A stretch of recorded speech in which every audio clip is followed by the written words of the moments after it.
پہلے مشرف زید صاحب آپ کے پاس آؤں گی.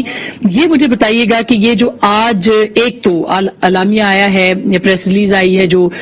کور کمانڈرز کانفرنس کے بعد وہ کہہ رہے ہیں کہ 23 مارچ کی پریڈ پہ سیکیورٹی کو یقینی بنایا جائے. کیا ہم اس کو جوڑ سکتے ہیں پاکستان کی سیاسی صورتحال کے ساتھ بھی؟ اور وہ یقینی بنانے کی ہدایت اگر دے رہے ہیں تو کس کو دے رہے ہیں؟ اور پھر اس کے بعد جو باقی معاملات ہیں آپ نے سنے ہیں, پرائم منسٹر کی جو ٹون ہے اس پہ آپ کیا کہیں گے؟ دیکھیے, آج تک تو جو پرائم منسٹر کی ٹون تھی وہ تو بڑی جارحانہ اور بڑے وہ ریبیلیس اور ریولوشنری موڈ میں تھے. ایسا لگ رہا تھا کہ جو 2014 کا کنٹینر تھا اس کا خمار جو ہے وہ ایک بار پھر ان پر آن چڑھا تھا. پچھلے ایک ہفتے سے وہ یہی تاثر دے رہے تھے. لیکن آج جو تاثر ملا وہ یہ کہ شاید اوور نائٹ یا صبح کوئی سافٹ ویئر اپڈیٹ جو ہے وہ ڈاؤن لوڈ ہوئی,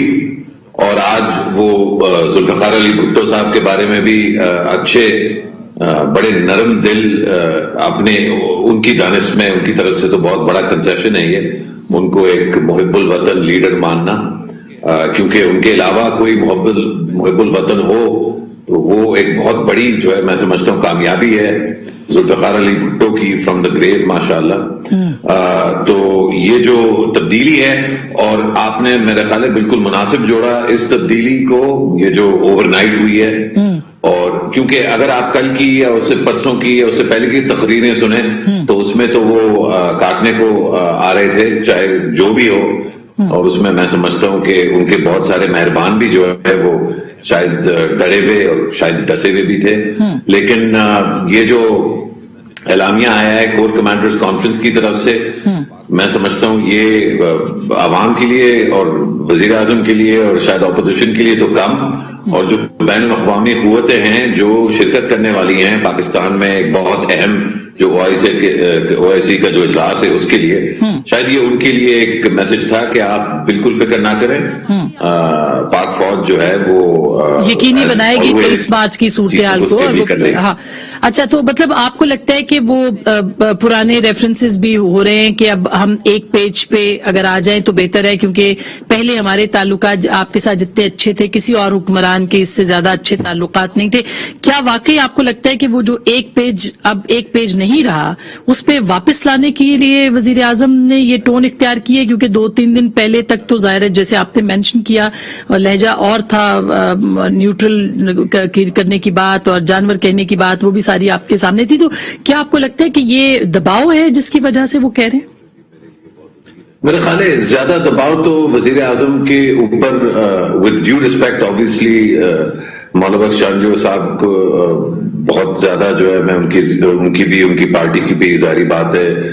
مصدق ملک صاحب جو ہے اور ان کی پارٹی دونوں